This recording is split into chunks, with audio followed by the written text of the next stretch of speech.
Good morning students. पिछले video में हमने इसके पहले फर्स्ट, सेकंड और फोर्थ क्वेश्चंस को किया था। ठीक है, वो 3 क्वेश्चन हो गए। उसके अलावा थर्ड क्वेश्चन और फिफ्थ क्वेश्चन फोर्थ क्वेश्चन की तरह आपको सोल्व करने हैं, तो वो मैंने छोड़े हुए हैं, आप उसे खुद कर लोगे। अभी हम इस वीडियो में नेक्स्ट क्वेश्चन करते हैं 8.1 के। तो हम नेक्स्ट क्वेश्चन कौन सा है आपके पास? 6th क्वेश्चन है। और 6th क्वेश्चन आपको यहाँ पे थोड़ा सा अलग ढंग से भी करेंगे हम, और जैसा कि एग्जांपल में है उस ढंग से भी करेंगे। देखो यहाँ पे है, if A and B are acute angles such that cos A is equal to cos B, then so that angle A is equal to angle B। यानी आपको गिवन है cos A is equal to cos B, but यहाँ पे क्या है ये नहीं बताया है कि A and B are the angles of same triangle और the angles of different triangle। अगर सेम ट्राइंगल के हैं तो हम अलग ढंग से कर सकते हैं, अगर अलग अलग ट्राइंगल्स के ये दो एंगल हैं तो हम इन्हें फिर अलग ढंग से करेंगे। तो करते हैं इन्हें, पहले 6th क्वेश्चन को करते हैं। मैं ये मान के कर रहा हूँ कि A एंड B दोनों एक ही ट्राइंगल के एंगल हैं, तो उस हिसाब से करेंगे। तो मेंशन नहीं है तो कुछ भी मैं दे सकता हूँ। तो ये है 6th क्वेश्चन। इसमें क्या है आपके पास, मैंने एक ट्राइंगल ड्रॉ कर लिया।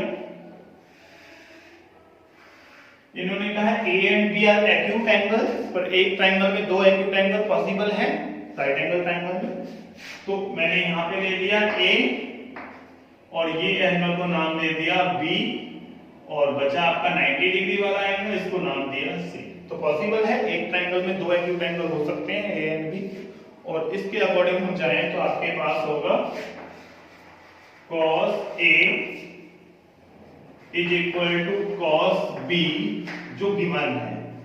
ठीक है, अब इसके बेस पे मैं यहाँ पे क्या करूंगा, इसी फिगर से एक ही ट्राइंगल से cos A की वैल्यू फाइंड आउट कर लूंगा और cos B की वैल्यू फाइंड आउट कर लूंगा। तो cos A आपको फॉर्मूला दोनों ही cos है तो फॉर्मूला वही रहेगा base upon hypotenuse, but A के लिए बेस अलग होगा, जब एंगल B लूंगा तो बेस अलग होगा। डेफिनेटली यही होगा, हाइपोटेन्यूज सेम रहेगी। तो cos A निकालो। अब A आपका एंगल है थीटा जो लेते हैं हम ट्रायंगल में, तो यहाँ पे होगा परपेंडिकुलर इसके सामने, तो बची साइड ये बेस है। यानी A अगर आपका थीटा है तो बेस होगा AC, तो ये हो गया AC अपॉन में हाइपोटेन्यूज, वो आपके पास AB हो गया। ठीक है, दैट इज इक्वल टू,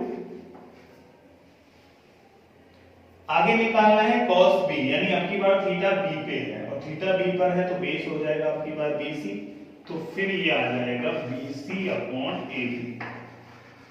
ठीक है, by the definition of cos theta ये होगा। यहाँ पे देखो बीच में इक्वल टू का साइन है तो डिनोमिनेटर से डिनोमिनेटर को कैंसिल आउट करो, तो ये क्या फाइंड आउट कर लिया आपने, AC is equal to BC, ये आ गया आपके पास। यानी एक ट्राइंगल है ABC जिसकी दोनों साइड AC एंड BC आपस में इक्वल है, और किसी भी ट्राइंगल की दो साइड इक्वल है, इसका मतलब जो आपका ट्राइंगल है वो एक आइसोसेलेस ट्राइंगल है। और आइसोसेलेस अगर ट्राइंगल है आपके पास तो आप क्या करोगे, एक आइसोसेलेस ट्राइंगल में जो इक्वल साइड होती है उनके अपोजिट एंगल इक्वल होते हैं, मींस AC के अपोजिट जो एंगल है वो BC के अपोजिट एंगल के इक्वल होगा। तो इस थ्योरम की हेल्प से यहाँ पे लिख दूंगा मैं, हेल्प से AC के अपोजिट जो एंगल है, AC ये साइड है, इसके अपोजिट एंगल हो गया B, then angle B is equal to, BC के सामने एक एंगल है और BC के सामने कौन सा एंगल है, ये BC है, BC के सामने एंगल A, तो आप यहाँ पे रिवीजन करोगे B is equal to A। Reason आप थ्योरम लिख सकते हो, angle opposite to the equal sides of triangle, तो therefore B is equal to A हो गया। ये आपको प्रूव करना था तो आप यहाँ पे ही लिख दो हेंस प्रूव, सो दैट हो गया। ये ऐसे छोटा सा क्वेश्चन हो सकता है, पर जिस तरह से एग्जांपल में एक क्वेश्चन किया है वहां पे B is equal to Q prove करना है, गिवन है sin B is equal to sin Q, और वहां पे दोनों एंगल जो है आपको अलग अलग ट्राइंगल में मेंशन किए हैं, तो हम यहाँ पे ये भी कर सकते हैं।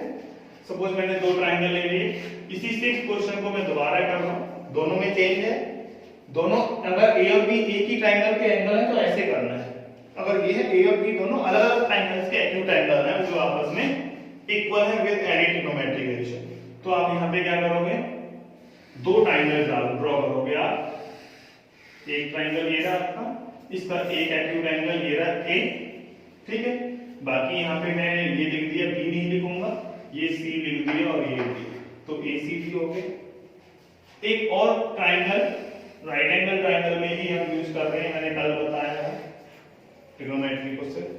तो इसमें एक्यूट एंगल है बी और बाकी दो पॉइंट्स को नाम यहाँ पे सपोज मैंने लिख दिया पी और यहाँ पे लिख दिया हाँ। Therefore there are two triangles, ठीक है, जिनमें A and B are acute angles such that cos A is equal to cos B। Given है यहाँ पे भी cos A is equal to cos B। अब cos A को इस ट्राइंगल से निकालेंगे हम और cos B को इस ट्राइंगल से फाइंड आउट करेंगे, तो दोनों की वैल्यू फाइंड आउट करते हैं अलग अलग ट्राइंगल से आपके पास। तो आपके पास क्या होगा, यहाँ पे देखो cos A निकालना है इस वाले ट्राइंगल से, तो ये आ जाएगा आपके पास AC अपॉन AD, सिंपल है, इज इक्वल टू, ठीक है। दूसरा cos B कहां पे है, इस वाले ट्राइंगल में, तो इस वाले ट्राइंगल से cos B की वैल्यू फाइंड आउट करोगे तो ये आपके पास होना चाहिए BP, ये वाली side BP upon hypotenuse that is BR, हो गया। ये रेशियो है, यहां से आपने फाइंड आउट किया, ठीक है। इसको थोड़ा सा मैं अगर रीअरेंज कर दूं या ऐसे भी करने दो, कोई फर्क नहीं पड़ेगा, दोनों ये एक ही बात है, ठीक है। तो आप यहां से क्या फाइंड आउट करोगे, मैंने और करके थोड़ा सा भी रीअरेंज कर लिया है, तो ये क्या हो गया AC,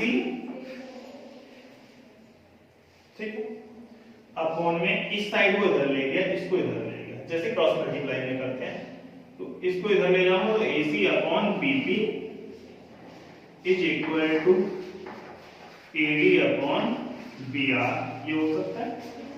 रेशियो है तो रेशियो तो कांस्टेंट ही रहता है, तो किसी कांस्टेंट के इक्वल मान लो इसे, तो यहाँ पे हो गया AC upon BP is equal to AD upon BR।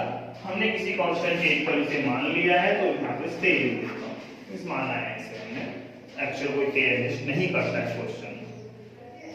तो ये हो गया, यहां से अब आप क्रॉस मल्टीप्लाई करके AC और AD की वैल्यू फाइंड आउट कर लो, तो AC यहां पे आ जाएगा K इनटू BP और ऐसे ही आपका AD आपके यहां से फाइंड आउट करोगे तो वो आ जाएगा K इनटू BR, हो गया। AC आ गया, AD आ गया, ठीक है। दो साइड का रेशियो आपके पास पहले ही गिवन था, तीसरी साइड बची हुई है ट्राइंगल की, ठीक है, और तीसरी साइड कौन सी है, इसमें CD, इसमें PR, CD और PR का रेशियो निकाल लेते हैं क्या आता है, ठीक है। तो यहां पे तीसरी साइड का रेशियो निकालो नाउ, तो क्या होगा आपके पास CD अपॉन PR, तो यहां पे CD अपॉन में PR फाइंड आउट करना है। कैसे करोगे, डेफिनेटली हमें दो साइड पता है, तो तीसरी साइड हम कहां से निकालते हैं, पाइथागोरस से। तो पाइथागोरस अगर यहाँ पे अगर आप अप्लाई करोगे तो पाइथागोरस क्या आएगा, CD को पाइथागोरस यहां से लगाओगे तो CD क्या होना चाहिए, AD square minus AC square और स्क्वायर रूट इधर से आ जाएगा, तो ये हो गया आपके पास AD square minus AC square, नीचे वाला ट्राइंगल PR इस ट्राइंगल में है तो पाइथागोरस इसमें लगानी पड़ेगी, इसमें भी पाइथागोरस यूज करो, तो पाइथागोरस क्या है यहाँ पे BR square minus BP square, then ये हो गया BR square minus BP square, हो गया। इसको सपोज मैंने इक्वेशन 1 नाम दे दिया, या ऐसे भी कर सकता हूँ, इसको रेशियो को नाम दिया मैंने, इस वाले रेशियो को 1 और इस रेशियो को नाम दे दिया 2। अब यहां से देखो CD और PR का रेशियो हम निकाल रहे हैं, पर रेशियो में वैल्यू कहां से, AD देखो, AD की वैल्यू ये वाली यहां पे पुट कर दो और AC की वैल्यू यहां से पुट कर दो, तो इक्वेशन 2 से वैल्यू पुट कर दो। मैं यहां पे मेंशन कर देता हूं पुटिंग वैल्यू फ्रॉम इक्वेशन 2, और एक 2 ऐसे लिखा था वो नहीं, वैल्यू अगर यहाँ पे पुट करोगे तो आपको मिलेगा ये CD upon PR is equal to, यहाँ पे वैल्यू रख रहे हो ये वाली, तो ये हो गया a square br square minus k square, यहाँ से ये वैल्यू bp स्क्वायर अपॉन में नीचे था आपके पास जो था वही सेम लिख रहा हूँ, br square minus bp square, ठीक है, ये वाली टर्म सेम लिखी है।